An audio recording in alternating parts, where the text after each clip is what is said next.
6 points separate Luton in 4th and Wycombe in 13th. Have you ever come across a promotion race quite as tight as this?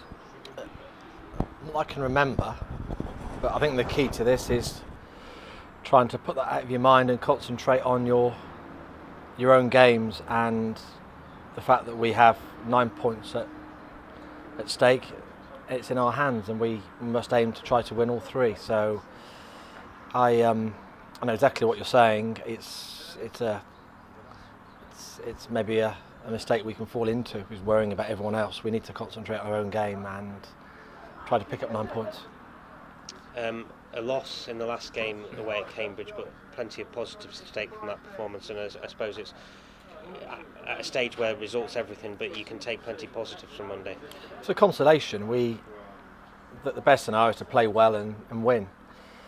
Worst scenario is to play badly and lose, but we managed to come away with no points. We played quite well, so there's consolation in that, but I think at this stage I'd rather play well and win, and if there has to be a compromise, we'll take the 3 points, if not the performance. So it's a long sort of winded way of saying, I suppose it's all about the result now, and that's what we need this coming weekend. Morecambe in mid-table, and you get this saying at this stage of the season that they've got nothing to play for, but I suppose that's a trap you don't need to fall into, because Barnet came to St James's Park with very little to play for as well and gave Exeter City a very stern test. Yeah, I think if you're a professional, you've got something to play for. You're playing for your career and your own credibility and your future career. So I think it's a rather misplaced concept that teams will come and be, I suppose, or show apathy for the game and not really care. I think that's probably not the case, but there will be a different tone for every team, and a team who's mid-table will have a different tone. That might be like Barnet. They played a lot of football. They freed themselves up. They played with no anxiety, or didn't seem to, and they played really, really well. It's different for a team in that position than a team who are desperate for the points and maybe go in front.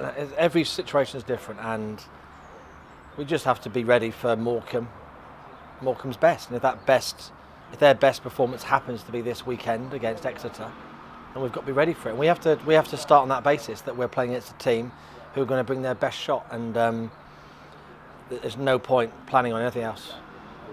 You say they're desperate for points. How do you get away from that anxious feeling in the squad, if there is one? That's probably for me to know and not to talk about, but I think you got to focus on what's coming next and not look at the big picture too much. You got to look at the next minute, play the next ball, play the next tackle, and play in that vein. I don't think we can stand back and view the overall picture too often. The players have got to compete and commit to what's coming next, and that's probably the best way to go ahead in these type of games. So, and enjoy it. Try to enjoy it. Try to convince yourself this is good fun, and if you can get to that point, then you've got a good chance.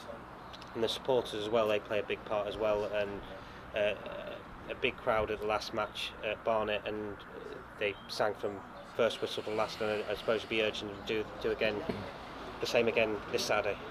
Positive encouragement, yeah. I mean, there's anything that's positive that encourages the team forward is what we want to hear. Stay away from anxiety themselves, stay away from comment on the other team, just concentrate on the Exeter players, give them as much encouragement as you can, and keep the atmosphere. It's St James's Park is a better place where there's a drum beat, where there's noise, where there's clapping, where there's a rhythm behind the supporters' environment that they set, and the players respond to it. So we need that. I mean, it's not to say we can only play like that, but it helps, and let's do everything we can to help the team get the points at the moment. Is that something you saw in the Barnet game, the crowd really helping and the players responding, and what do the players make of that in the dressing room? They like the drumming, they like the noise, they like that constant rhythm to the game. it probably drowns out the one or two who are a bit nervous and a bit anxious. So, you know, that's certainly the best atmosphere for us to play in. When it goes quiet, you can hear the odd exasperation or frustration or nervousness from some of the supporters. But when you get the drums going and you get the noise from the big bank, it sort of pushes the players along. It creates a rhythm, and we're certainly at our best when there's that atmosphere in the ground.